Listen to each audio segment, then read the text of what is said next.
計算ドリルやっていきたいと思います。まず1問目。8たす2は1繰り上がりで0です。1たす5たす6は1繰り上がりで2です。1をそのまま書いて答え120です。2番、6たす1は7です。8たす5は1繰り上がりで3です。1をそのまま書いて答え137です。5たす1は6です。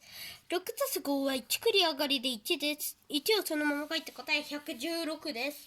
4番、5たす5は1繰り上がりで0です。1たす8たす3は2で1繰り上がりです。1をそのまま書いて答え120です。5番、7たす4は1繰り上がりで1です。1たす9たす1は1繰り上がりで1です。1をそのまま書いて答え111です。6番、1たす2は3です。6たす8は1繰り上がりで4です。1をそのまま書いて答え143です。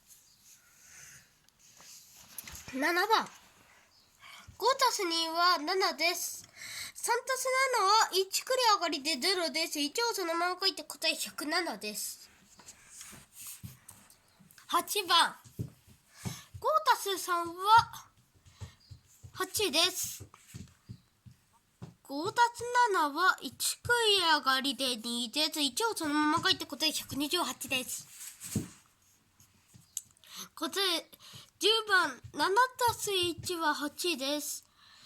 7たす6は13なので13と書きます。そして1は何にも足すものがないのでこのまま書いて答え138です。